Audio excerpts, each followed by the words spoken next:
Hey friend, Michael Pink here, coming to you from my office on a deer stand. There's my parking lot down there. And let me see if I got any neighbors here. Oh, the cows are out there. I don't know if you can see them. They're out there somewhere.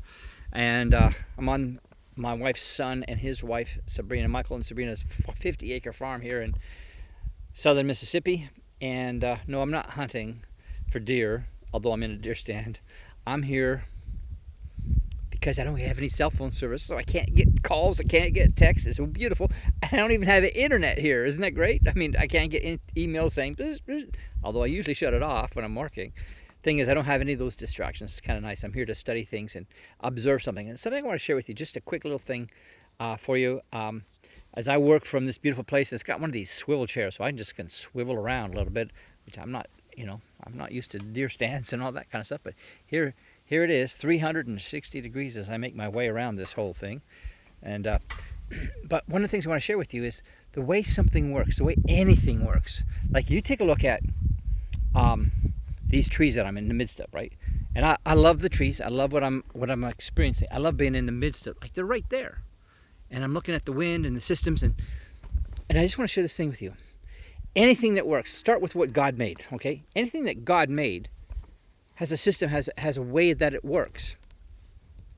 Study the way it works, the problem that it solves, and say, what problem or challenge do I have that's similar to that type of challenge or problem?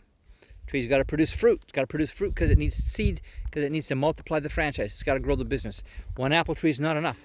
These apple trees got to go down and down, all over the area, right? So how does it do that? So you start to study that, because everything that works, whether it's God-made, like a tree, a flower, a bee, an elephant, it doesn't matter what it is. Anything that he made, anything and everything that he made has a way that it works. When you understand the way, you recognize that the mechanical thing that you see, the physical thing that you see, has a, if you will, a spiritual corresponding truth to it. Everything does. There's a corresponding truth that you can take from that, and you can say, that's how God does that there. I'm going to use that same strategy on a similar kind of problem over here. It'll work every time. Not only do you look for God-made patterns, right? You can look in the Bible and you can see biblical stories that tell you, oh, this is how they did that. Oh boy, I've got some things to tell you about that. I cannot wait to do that. And then the third thing is even man-made stuff. Like you go into a hospital, you see an incubator where they, babies premature or something like that. How does the incubator work? Well, there's like 7 major things that it does. You say, okay, this is what an incubator must do in order to preserve the life of the child, for example. And it works. Well, why does it work? What do? They provide warmth, for example. Warmth is clearly a type of love.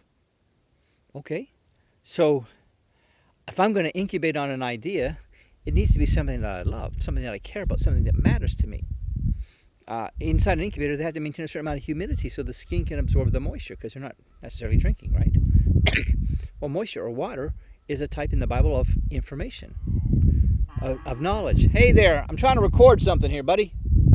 So many cows making so much noise. But anyway, all right, you win. So I can't shut them up. They just make a lot of noise.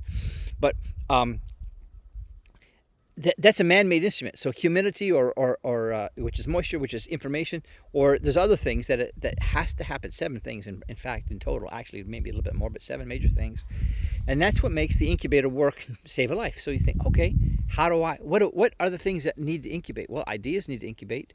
You got a challenge, you're trying to come up with a solution. You work on it, and then you let it incubate for a while, and you come back. Okay, so the laws of incubation that make it work are the same laws or the same truths that you can apply to anything else. So whether it's God-made, man-made, or just a biblical record of something, if it works, you should study out and say, what's the corresponding truth? Now you say, well, I don't know about man-made. Well, I can tell you, man has made a lot of things, but when the good things he's made that correspond with God's ways are very important. Now, so I just want to leave it at that. I realize that there are some exceptions. Well, a guy made a lot of money. How did he do it? Well, he was selling drugs, on the street. Well, obviously, That's not an example I'm referring to, right?